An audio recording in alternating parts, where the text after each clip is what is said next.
ለምን መከራ አይርቃትም አትበሏት፣ ከመስቀል ላይ አታውርዷት እንጂ ወገኖቼ። እሷ ያለችው መስቀል ላይ ነው። አንዳንዶች በፈሊጥም በምናምንም ከመስቀል ላይ ሊያወርዷት ይፈልጋሉ። እሷ መስቀል ነው ስራ፣ እሷ መስቀል ነው ህይወቷ፣ እሷ መከራ ነው ኑሯ። ከመስቀል ላይ ነው ወርድ አትበሏት እንዴ። አይሲስ የሚባለው ሁሉ ጊዜ ስለሚመስጠኝ ታሪካቸው ለወጣቶች ደጋግመዋለሁ። በሊቢያ በረሃ ላይ አይሲስ የሚባለው ወንበዴን አታስታውሱ? ዝም ብሎ እኮ በጅምላ አይደለም የገደላቸው፣ አታስታውሱ? ምን ነበር ያለው? who resist to change their religion። በጅምላ አይደለም ያረድኩት፣ ሃይማኖቴን አልቀይርም ያሉኝ ነው ያረድኩት እኮ ነው ያለው። ጉዳዩ እነዚህ ፍቁራን ኢትዮጵያውያንን፣ እነዚህ ፍቁራን ግብፃውያንን፣ እነዚህ ፍቁራን ኤርትራውያን ኦርቶዶክሳውያንን ሲያይ ያየው ኢየሱስ ክርስቶስን ነው ወገኖች። የምር ክርስቲያን ካል በእኛ ውስጥ ክርስቶስን ስለሚያይ ነው ካልገደልኩ ካላጠፋው የሚለው የሚበሳጨው። አጥፋ አጥፋ ነው የሚለኝን ማለት ነው። መከራ መቀበል ግድ ነው። ይሄ ኮመን ኮርስ ነው።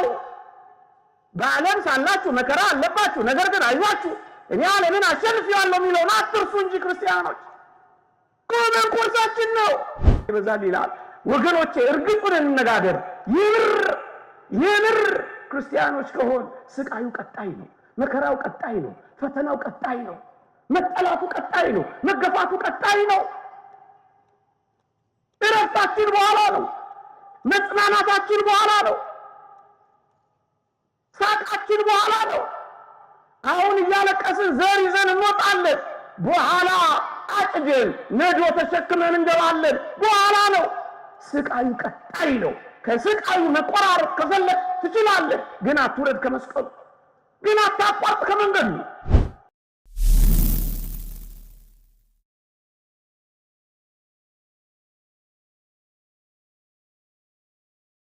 ክርስትና እግዚአብሔርን የመምሰል ጉዞ ነው። ጎርጎርዮስ ዘኑሲስ እንዲህ ይላል፣ መንፈሳዊ ሕይወት ከመልክዓ እግዚአብሔር ከአርአያ እግዚአብሔር ወደ አምሳለ እግዚአብሔር የሚደረግ ረዥም ጉዞ ነው ይላል። ስብከት የሚሰበከው፣ መዝሙር የሚዘመረው፣ በዓል የሚከበረው፣ ገዳም የሚኬደው፣ ማህሌት የሚቆመው፣ ቅዳሴ የሚቀደሰው፣ ጉባኤ የሚዘጋጀው ዋናው ዓላማ እግዚአብሔርን እንድንመስል ነው። የዚች ምሽት ጉዟችን እንኳን እግዚአብሔርን የምንመስልባት ነው። ከልደት እስከ ነፍስ ሕቅታ ያለው ረዥም የመንፈሳዊ ሕይወት ጉዞ ዋና ግቡ እግዚአብሔርን መምሰል ነው።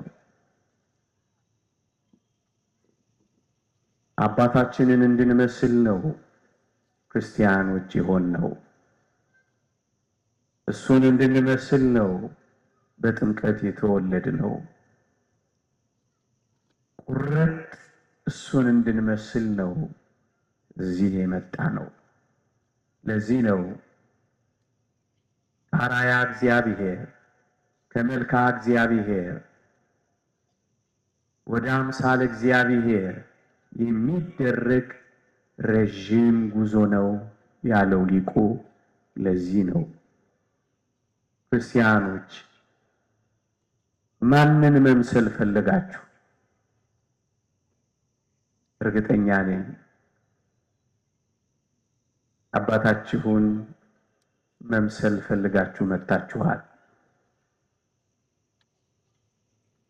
እግዚአብሔርን እንዴት ልምሰል ለምትሉ፣ እግዚአብሔርን መምሰል ደግሞስ ምንድነው ብላችሁ ለምትጠይቁ ጥቂት የቅዱሳት መጻሕፍትን ቃል አመለክታችኋለሁ። እንዲህ ይላል፣ የእግዚአብሔር ቃል በመከራው እካፈላለሁ በሞቱም እመስለዋለሁ ይላል። ወገኖቼ መዝሙር በመዘመር ብቻ ልንመስለው አልተጠራንም። በመጸለይ ብቻ እሱን ልንመስለው አልተጠራንም። በጉባኤ በመቀመጥና በመናገር ብቻ እሱን እንድንመስለው አልተጠራንም። ይልቁንም ደግሞ ከፍ ያለውን የምግባር ልዕልና ያላትን በመከራው እንድንመስለው ነው የተጠራ ነው። ንዑድ ክቡር የሚሆን ሐዋርያ ጳውሎስ በፊልጵስዩስ መልእክት ምዕራፍ 2 ቁጥር 28 ላይ ለዚህ ተጠርታችኋል ይለንና መከራ ስለ ስሙ ልትቀበሉ እንጂ ልታምኑ ብቻ አይደለም የተጠራችሁት ይላል። ልናምን ብቻ አይደለም የተጠራ ነው ወገኖቼ፣ ስለ ስሙ መከራም ልንቀበል የተጠራ ነው። እንግዲያውስ ክርስቶስን በምን እመስለዋለሁ ካላችሁ አጭሩ መልስ በመከራ ትመስሉታላችሁ። አምላኬን በምን ልምሰለው የምትል ነፍስ በቅዱሳት መጻሕፍት ሌላ ቃልም ተቀምጧል። ኢየሱስ ክርስቶስን ሊመስሉ የሚወዱ ሁሉ ይሰደዳሉ ይላል። በመሰደድ ትመስሉታላችሁ፣ በመፈናቀል ትመስሉታላችሁ፣ በመገፋት ትመስሉታላችሁ፣ በመጠላት ትመስሉታላችሁ። ወገኖቼ አባታችሁ የተጠላ ከነበረ እናንተ ዓለም እንዲወዳችሁ ትመኛላችሁ? እሱ የተገፈተረ ከሆነ እናንተ መታቀፍ ትፈልጋላችሁ? እሱ እንደ ጥራጊ ጉዲፍ ከከተማ ውጭ ከተሰደደ እናንተ መቀማጠል ትፈልጋላችሁ?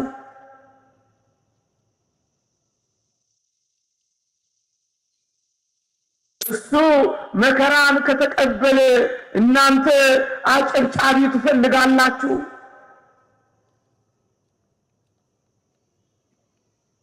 እሱ የተናቀ ከነበረ እናንተ ዓለም እንዲያከብራችሁ ትፈልጋላችሁ? እሱ የተጎተተ የታነቀ ከነበረ እናንተ መታቀፍ ትፈልጋላችሁ? ይህም አይሆንም። እኔን እንደጠላን ትጠላላችሁ ነው ያለው። እርግጡንም አንውቅ፣ እርግጡንም አንስማ። መከራ መቀበልን፣ ስቃይ መቀበልን፣ ሕማም መቀበልን እየሰበከ ሰራዊት ያበዛ ከጌታችን በቀር ማን አለ? እሞታለሁ እያለ እኮ ነው የሰበሰበን። መከራ ትቀበላላችሁ እያለ እኮ ነው ቁርጡን የነገረ። ምን ነው የምንደነግጠው? ምን ነው አዲስ ነገር እንደመጣብን የምንሸበረው? የእግዚአብሔር ቃል እንዲህ ነው የሚለው፣ በአንድም ነገር በተቃዋሚዎች አትደንግጡ፣ ይህ ለእነርሱ ጥፋት ነው፣ ለእናንተ ግን የመዳናችሁ ምልክት ነው እኮ ነው ያለው። እኛ የምንድንበት መከራ የሚያመጡብን የሚጠፉበት የመዳናችን ምልክት ምንድን ነው ካላችሁ መከራችን ነው ወገኖቼ። በምን እንመስለዋለን? በመሰደድ ወገኖቼ፣ በመሰደድ እንመስለዋለን። መከራ በመቀበል እንመስለዋለን። ከምዕራብ ወደ ምስራቅ፣ ከዚያም ወደ ደቡብ ምዕመናን ይንከራተታሉ። በዚህ እንመስለዋለን። በተራራና በዋሻ እንደኖረ በተራራና በዋሻ መጠለያ ያጣሉ። በዚህ እንመስለዋለን። ውጊያው በየስፍራው የሚከፈትባቸው ክርስቲያኖች አሉ። በዚህ እንመስለዋለን። በባህርና በየብስ እያቋረጡ መጥተው የሚገርሙ ይሆናሉ። በዚህ እንመስለዋለን። ክርስቲያኖች በመከራው ዘመን ሀብታቸውን የሚሸጡበት ደግሞም የሚገዙበት ፋታ ያጣሉ። በዚህ እንመስለዋለን።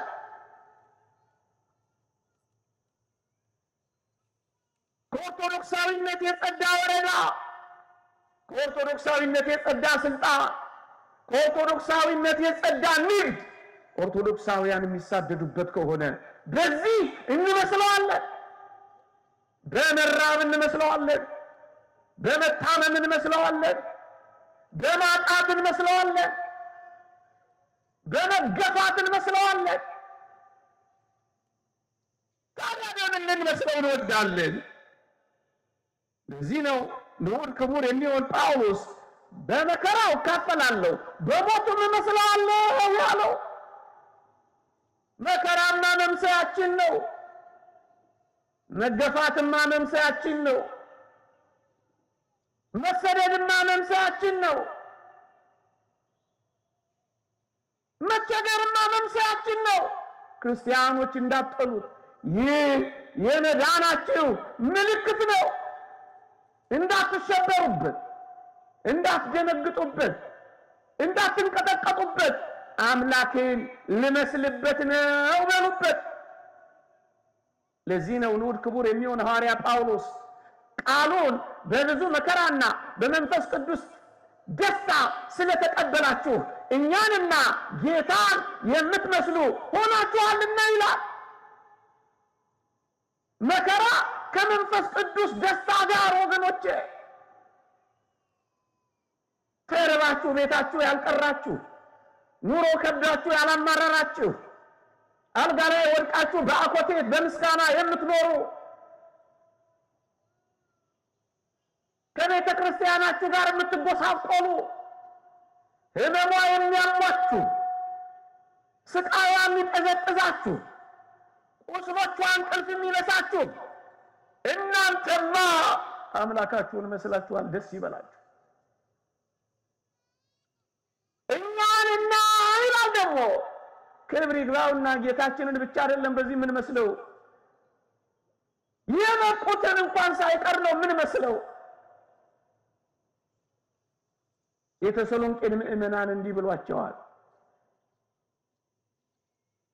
ሐዋርያ ከአይሁድ መከራ እንደተቀበሉ እናንተ ደግሞ ከሀገራችሁ ሰዎች መከራን ተቀብላችኋልና የቅዱሳንን ማህበር የምትመስሉ መስሏችኋል ብሏቸዋል። ወገኖቼ በዚህ ዘመን ወይም በመጪው ዘመና መከራ የሚደርስብን ከሆነ ነቢያትን፣ ሐዋርያትን፣ የተገደሉ ሰማዕታትን የምንመስልበት አንዱ መንገዳችን ነው። እንዳትረሱት፣ እንዳትሰቀቁት፣ እንዳትሸሹት። ድል የነሱ የሰማዕታትን ማህበር መስላችኋል። የተገደሉ ነቢያትን መስላችኋል። የተሰደዱ ሐዋርያትን መስላችኋል። ቤት ብታጡ እግዚአብሔርን ቤታችሁ አድርጋችኋል። መንግሥተ ሰማያት አለችላችሁ። ወርቅ ቢነጥቋችሁ ወርቅ የሆነች ከተማ መንግሥተ ሰማያትን ሰጥቷችኋል። ልብስ ቢገፏችሁ ልብስ የሆነ አምላካችሁን ደርባችኋል። ደስ ይበላችሁ። በዚህ መስላችሁታል ይላል እና ምንድን ነው መምሰያችን? መንገድ አንዱ መከራ ነው ወገኖቼ። ሌላ ምንድን ነው ወገኖቼ? በእነዚህ ዘመናት በምናውቀውም በማናውቀው በገባንም ባልገባንም ነገር ሁሉ መከራ ብንቀበል ወዮ ጠፋን እንዳትሉ፣ አለቀልን እንዳትሉ፣ ኮሰመንን እንዳትሉ፣ ወዮ እንዳትሉ አንድ ማጽናኛ ልንገራችሁ። ቅዱስ ቆጵርያኖስ ሴንት ሲፕሪያን እንዲህ ይላል፣ ቤተ ክርስቲያን በሁለት አይነት መንገድ ታብባለች ይላል። አንደኛው በመከራ ዘመን ባለ የደም ሰማዕትነት ታብባለች ይላል። ሁለተኛው በሰላም ዘመን ባለ ምናኔ ታብባለች ይላል። ወገኖቼ መከራ ከበዛ ማበቢያችን ነው እንዳትረሱ። መከራ ከበዛ ማዳበሪያችን ነው እንዳትረሱ። ፈተና ከበዛ ወገኖቼ ማበቢያችን መጠንከሪያችን ነው። መጥፊያችን አይደለም፣ መለምለሚያችን ነው። መውደቂያችን አይደለም፣ ቀናማያችን ነው። መሰበሪያችን አይደለም፣ መጠንከሪያችን ነው። መንገዳገሪያችን አይደለም፣ መመርኮዣችን ነው። እንዳትረሱ። እያበብን እንጂ እየጠፋን እንዳይመስላችሁ፣ እየቆምን እንጂ እየወደቅን እንዳይመስላችሁ፣ እየበዛን እንጂ እያነስን እንዳይመስላችሁ። በሁለት መንገድ ታብባለች። አንዱ በደም ሰማዕትነት፣ ሁለተኛው በምናኔ በአረንጓዴው ሰማዕትነት። አንዱ በቀይ ሰማዕትነት፣ አንዱ በአረንጓዴ ሰማዕትነት ቤተክርስቲያን ታብባለች። መጥፊያችን የቀረበ እንዳይመስላችሁ። አንዳንዶች እንዲሳቅቃሉ። አይደለም፣ ኦርቶዶክሳውያን ልናብብ ነው። አምላካችንን ልንመስለው ነው። ከሱ ጋር ልንገናኝ ነው። አዎን ማበቢያችን ነው። ይሄን በጥቂት ማሳያዎች ልስጣችሁ ወገኖቼ። በኔሮን ቄሳር መናፈሻ ግቢ ውስጥ ክርስቲያኖች ከነህይወታቸው በተቃጠሉ ጊዜ እግዚአብሔር በኔሮን ቄሳር መናፈሻ ውስጥ በክርስቲያኖች ሞት የቄሳርን ቤተሰቦች ሕይወት ይሰጥ ነበር። ክርስትና እየተቃጠለ ቢመስልም ክርስትና ግን እያበበ ነበር። ለዚህ ነው ንዑድ ክቡር የሚሆን ጳውሎስ ከቄሳር ቤተሰቦች ሰላምታ ያቀርቡላቸዋል ያለው። እየሞቱ ሕይወት ይሰጡ ነበር። እየተቃጠሉ ያፈኩ ነበር። እየነደዱ የቄሳርን ቤተሰቦች ልብ ያበሩ ነበር። እናንተ አያችሁ፣ ማበቢያ እንጂ መጥፊያ አይደለም ያልኳችሁ ለዚህ ነው። በክርስትና መቃብር አጠገብ እግዚአብሔር ክርስትናን ይሰራ ነበረ። እግዚአብሔር እንዴት እንደሚሰራ አናውቅም። እዩት፣ በኔሮን ቄሳር አፍንጫ ውስጥ አንዳንዶችን ይማርክ ነበር። ወገኖቼ ምን ታውቃላችሁ? የዚህ ዘመን መከራ ስንቶችን አቅርቦ እንደሆነ ምን ታውቃላችሁ? የዚህ ዘመን የቤተ ክርስቲያን መከራ ስንቶች እጃቸውን ባፋቸው አስጭኗቸውም አልነበር። ወገኖቼ ወዮ እንዳትሉ፣ ጠፋን እንዳትሉ፣ አለቀልን እንዳትሉ፣ ይልቅ እያበብን ነው።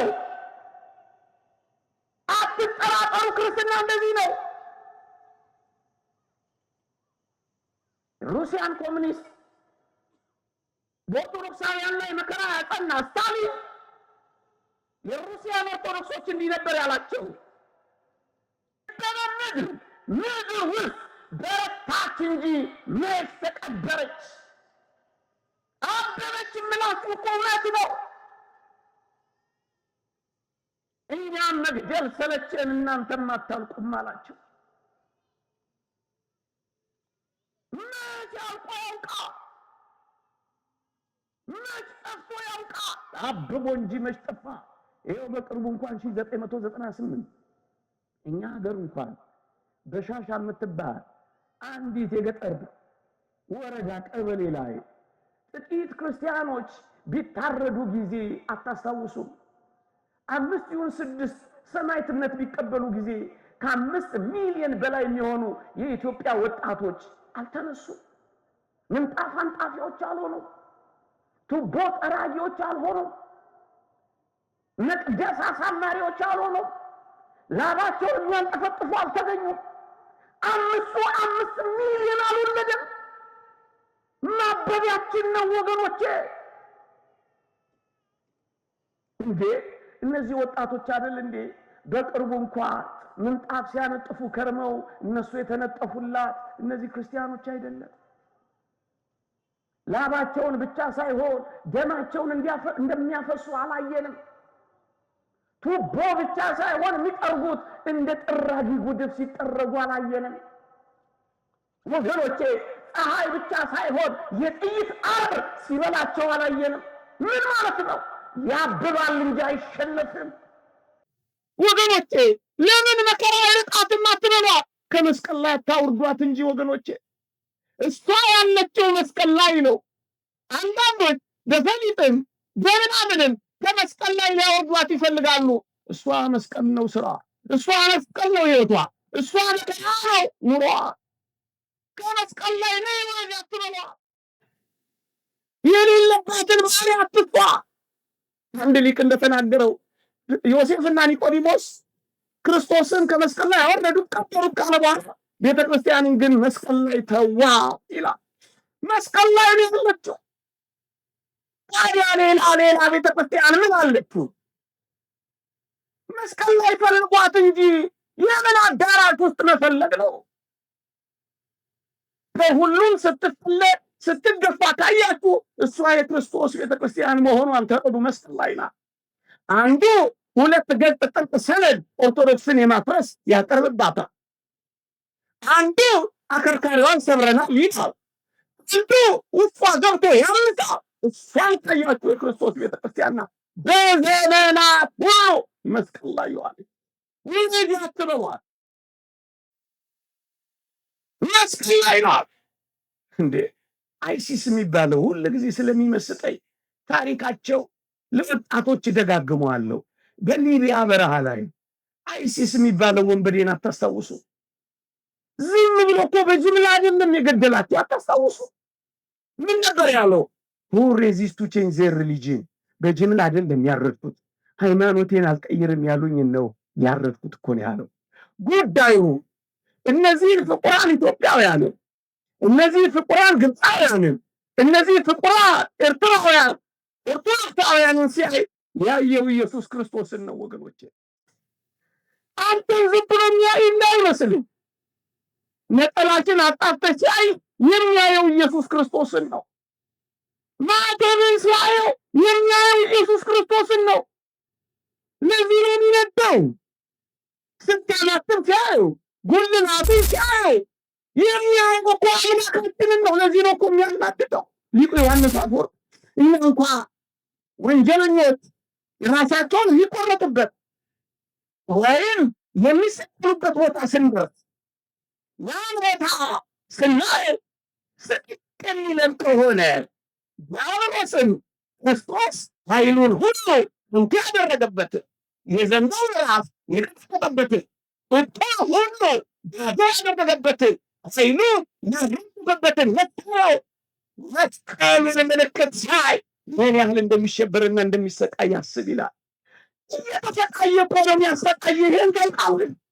ምን ቅዳሴ አበሳጨዋ ስታናትን ይመክረዋ አባ ጊዮርጊስ ዘጋስጫ እንዳለው የመስቀል ማናተ ሴጣንን ይመረዋል አለ።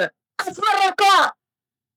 ስታስመረራ አስመረራ፣ ስታስጨንቀዋ አስጨንቀዋ። ለዚህ እኮ ነው አይሲስ ኢየሱስ ክርስቶስን ነው ያሉ።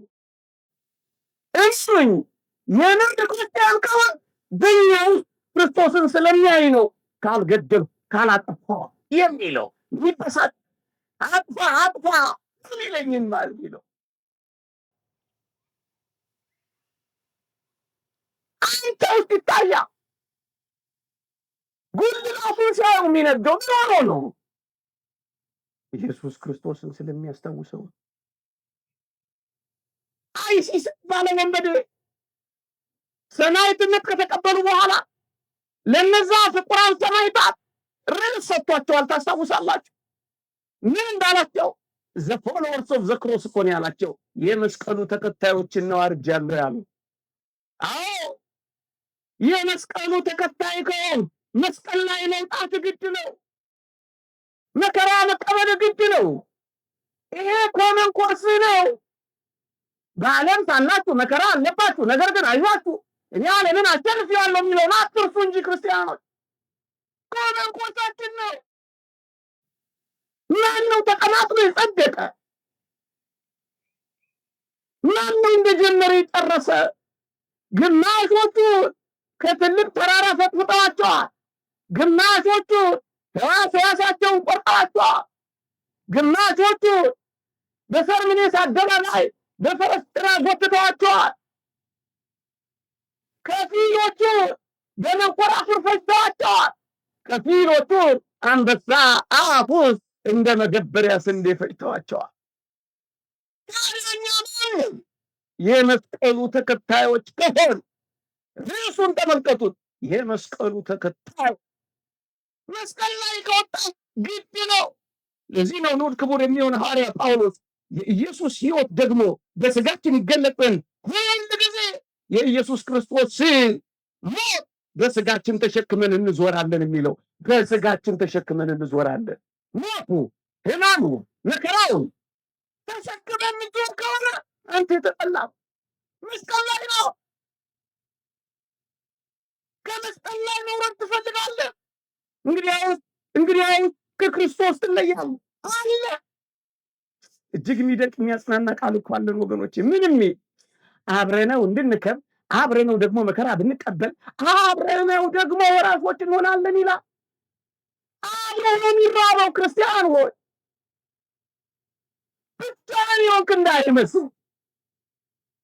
በአጋንንት ሥራ፣ በድግፍ፣ በጥንቆላ፣ በሕሙማን በጸበል የምትሰቃይ ከሆነና በምስጋና ከኖር አብሮ ይሰቃያል፣ አብሮ ይታመማል። ስለ ክርስትና ዋጋ ከፍለህ ከተገፋ አብሮ ይገፋል። አብረነው መከራ ብንቀበል ብቻውን የሚተወን ብሎንዲና በተባለች ቅድስት ሰማዕትነት ቀን የተወደዱ እህቶቿ አንድ አስደናቂ ነገር አይተዋል። ብሎንዲና ሰማዕትነት ስትቀበል በሰዓት ስለ እነሱ የሞተው ኢየሱስ ክርስቶስን ያዩ ነበር ይላል። ስላላየነው እኮ ነው። ጥቁር የለበስን ያን ሰሞን ጥቁር ለብሶ ከኛ ጋር እኮ ነበረ። አብሮ ኦሪገን የተባለ ሊቅም እንዲህ ብሏል። በጣም ይደንቅ ቃል ይናገራል። ሰማዕታት ለፍርድ ወደ አደባባይ ሲወጡ ኢየሱስ ክርስቶስም አብሮ ይፈረድበት ነበር ይላል። አብሮ ያጽናና። የኢየሱስ ክርስቶስ ስቃይ በእኛ ላይ እንደበዛ መጽናናቱም ደግሞ ይበዛል ይላል። ወገኖቼ እርግጡን እንነጋገር። የምር ክርስቲያኖች ከሆን ስቃዩ ቀጣይ ነው፣ መከራው ቀጣይ ነው፣ ፈተናው ቀጣይ ነው፣ መጠላቱ ቀጣይ ነው፣ መገፋቱ ቀጣይ ነው። እረፍታችን በኋላ ነው፣ መጽናናታችን በኋላ ነው፣ ሳቃችን በኋላ ነው። አሁን እያለቀስን ዘር ይዘን እንወጣለን። በኋላ አጭደን ነዶ ተሸክመን እንገባለን። በኋላ ነው። ስቃዩ ቀጣይ ነው። ከስቃዩ መቆራረጥ ከፈለግ ትችላለህ፣ ግን አትውረድ ከመስቀሉ፣ ግን አታቋርጥ ከመንገዱ።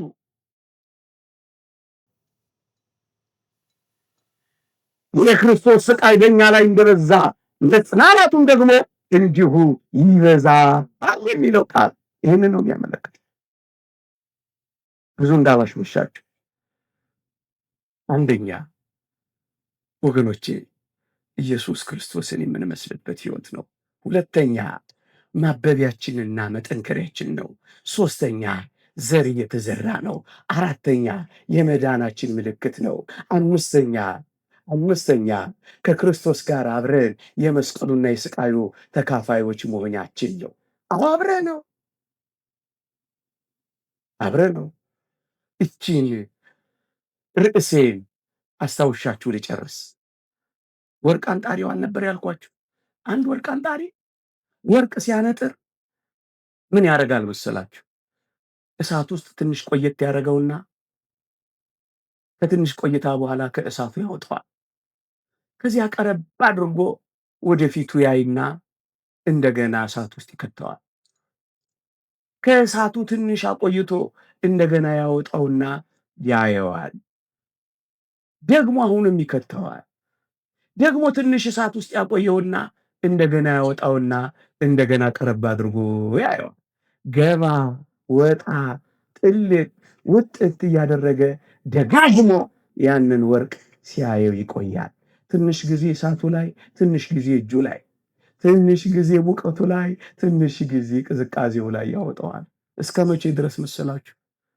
ወርቅ አንጣሪው ወርቁን እንዲህ የሚያደርገው እስከ መቼ መሰላችሁ? የወርቅ አንጣሪው መልክ ወርቁ ውስጥ እስኪታይ ድረስ ነው። ወርቁ ወርቅ የሚባለው የወርቅ አንጣሪው መልክ ወርቅ ውስጥ በታየ ጊዜ ነው። ያን ጊዜ ነው ንጹህ ወርቅ የሚባለው ወገኖቼ። ወጣ ገባ ወጣ ገባ የሚያደርገው መልኩን እስኪያይ ድረስ ነው ወገኖቼ። ለምንድን ነው አንዳንድ ጊዜ እንደ እሳት በሚፈትኑን ፈተናዎች መካከል ወጣ ገባ ወጣ ገባ የሚያደርገን? ሐዘን፣ ከዛ ትንሽ እረፍት። ለምንድን ነው ገባ ወጣ የምንለው ካላችሁ ወርቅ እስክንሆን ድረስ ነው። ደግሞ የልጁን መልክ እንድንመስል ለዛ ነው እሳት ውስጥ በልዩ ልዩ ፈተና ለጥቂት ጊዜ እያገባ የሚያወጣ መልኩን የእርሱን መልክ እስክናሳይ ድረስ ነው። እስክንጠፋ ድረስ አይደለም፣ ጌጥ እስክንሆን ድረስ ነው። እስክንዋረድ ድረስ አይደለም፣ ክብር እስክንሆን ድረስ ነው። እሱን እንደ መስታወት እያብለጨለጭን እስክናሳይ ድረስ ቢያስፈልግ በልዩ ልዩ ፈተና እንደ እሳት በሚፈትኑ እቶኖች መካከል ቢያሳልፈን ወገኖቼ ወርቅ እስክንመስል ድረስ ጥቂት ያቆየናል።